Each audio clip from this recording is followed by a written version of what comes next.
Hey guys, this is Shane with DnSAdventures, and today I'm going to show you how we installed our SolidRF cell booster.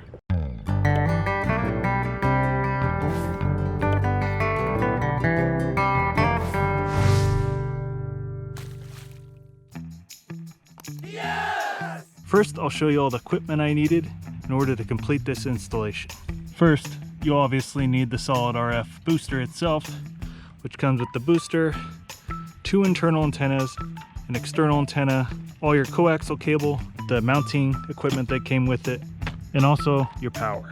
The instructions in the SolidRF booster itself mention that they want you to glue the booster onto the roof of the RV. And since I do have a rubber roof, I wanted to make sure I had something that would be mounted on there very securely. The glue may work just fine, but I wanted to go a little extra step to make sure it's secure. My plan, just like we used with our WeBoost up there, I'm going to be installing this and mounting it onto the ladder itself. I know not all RVers have a ladder in the back because our last rig did not have a ladder in the back, so if you want to see a different type of installation, there's 4 other YouTube channels I'll link in the description below that you can check out. So this booster itself didn't actually come with this equipment. I went to Home Depot and tried to come up with some sort of concoction that I can actually mount this to the ladder of the RV. The equipment that you'll need if you do it this particular way, so you need a tape measure to get all your measurements right, because everything's going to differ from RV to RV. Thread locker blue, so once you get the nuts and everything in place, they stay there and it doesn't get jostled as you're going down the road. For me, depends on your ladder, but for me, I needed 3/4 inch 2-hole straps in order to mount this to the ladder itself. And this just came in a package of 10. I think you can actually get them in smaller packages, and you only need 2, so you don't need 10. And I decided to actually use 2 different shelf mounts. I was trying to find something L bracket. You don't have to get a shelf mount, but if you get something that has an L bracket that can reach up to your ladder and also have a place to secure the base bracket of this mount, that's what I'm looking for. This was the cheapest alternative I could find. Then we have machine screws to hold everything together. Make sure you get the right size of that. And I'll show you where these all need to go once we get the installation on the way. I got these neoprene washers, and honestly, I may not even need this. It just depends how snug this fits onto the ladder itself. I may put it on these straps as padding just so it doesn't scratch up the ladder anyways. Basically, all you need for tools, you'll need a drill, some sort of wrench to tighten the nuts. For my particular case, I ended up buying a new drill bit for my drill that I knew would be able to cut through this metal just fine. And you also have to make sure this drill bit is going to be able to fit your screws, which in my case, I have 1/4 inch screws, so I got a 1/4 inch drill bit. However, step 1, you don't go out and buy all this, you first measure. And before you measure, you have to actually figure out where the heck you're gonna actually mount this on your roof.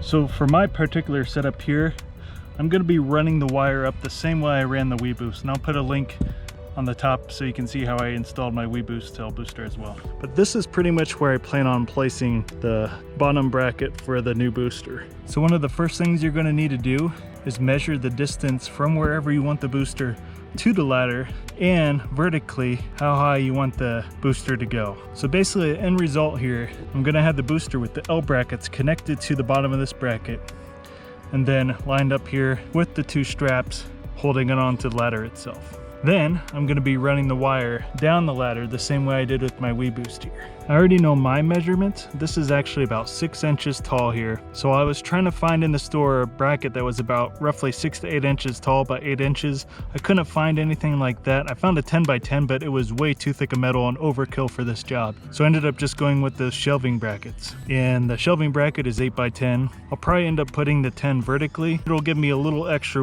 leeway to drill holes into the mount itself in order to put those straps around this ladder. The distance from the ladder itself doesn't really matter as much, but you do want to make sure it's not right next to anything else that could interfere. Forgot one more product you might need. You might need a little bit of die core, and I'll show you why here in a bit. So now that we know our measurements, we can actually start doing some of the assembly before we get on the roof itself. The very first thing I'm going to do is make sure I can get those bolts through these holes here. I'm not sure if the holes in this brace are big enough, so I may need to use this drill to widen it up a little bit. As you can see here, fortunately, this hole is just a little too small for this screw, so I'm gonna have to drill through this. Guess I need to put that down somehow. So yeah, a workbench might actually help a little bit too. and something to secure this down as you're doing your drilling. Did that literally just break? That just broke on me. Well, hopefully it holds this one in place. And I just drill through this and it fits through. See if I can do it the other one without breaking my hand off. Next step is actually feed your nuts through the holes that you just drilled and also this plate and just slightly secure them together. You don't want to tighten it all the way yet because you're still trying to size everything up.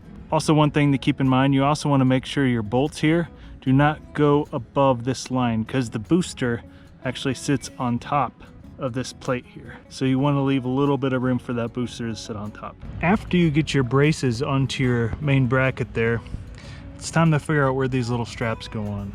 So I'm gonna put these up against these brackets here on both of these and mark the holes where I need to drill into these braces in order to install the straps. And if you don't happen to have an artist in the family with a gold Sharpie like I do, you can just put a piece of tape or something on the back and just use a pen and that should work just as fine. Now we just got to take this back down to our workbench and drill the holes. All right, so after you cut your arm and drill the holes inside these brackets, by the way, I had to kind of hammer off to the side here on my particular measurement. Of course, these aren't really necessary anyway to the structure to be able to hold a little booster on top. I recommend getting some braces without these side structures just because they aren't useful.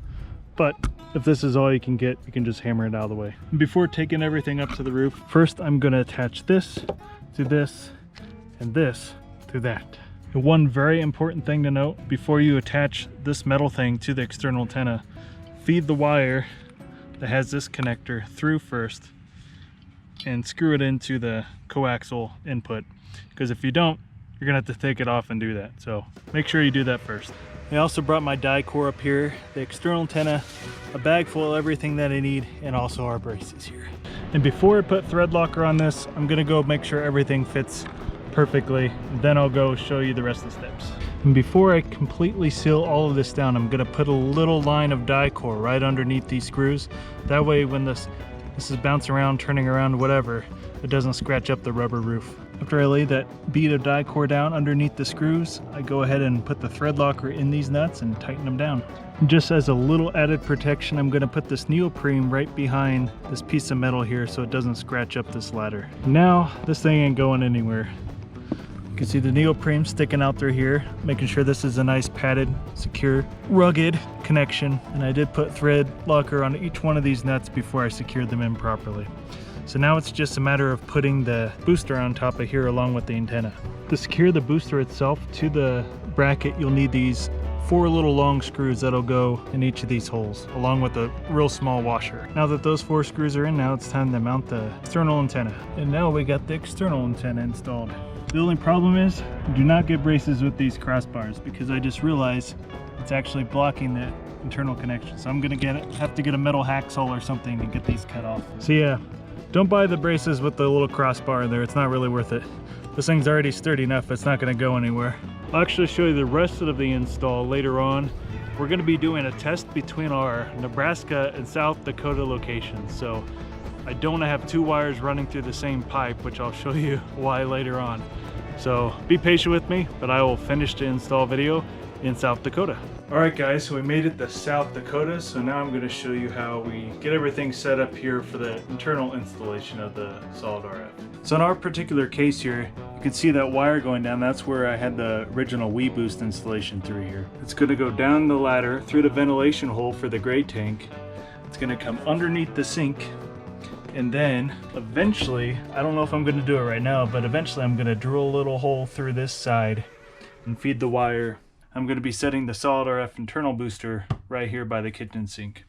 That way we can put any devices right here. Like our hotspot's going to be big enough to broadcast throughout the entire RV anyway. So we can put our cell phones over here, or the second internal antenna. I'll show you where I'm going to feed that here in just a second. And one of the things to keep in mind here with this installation is that you are trying to get this internal antenna about 4 feet below the external antenna, almost directly below it.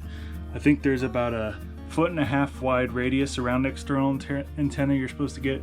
And since it's about 8 inches over from that ladder, around this whole area should be good for me as far as boosting the signal goes. And as I mentioned in previous videos, we have the power, the outside antenna and the internal antenna. So I'm going to plug the secondary antenna to the internal antenna here. In order to do that, this little gold thing just screws right off. Then, in order to get 12 feet away from this internal antenna for the secondary internal antenna, you're going to have to use one of these extension wires that comes with the kit. So now I've connected that internal antenna, and you can kind of mount it however you want throughout your RV to hide the wire if you need to. I think we're just going to take this booster out when we need it, so we aren't just going to have this sitting out all the time, but you can obviously set it up however you want to set it up. But I have the wire running across here. Obviously that could be managed a lot better than I have it now.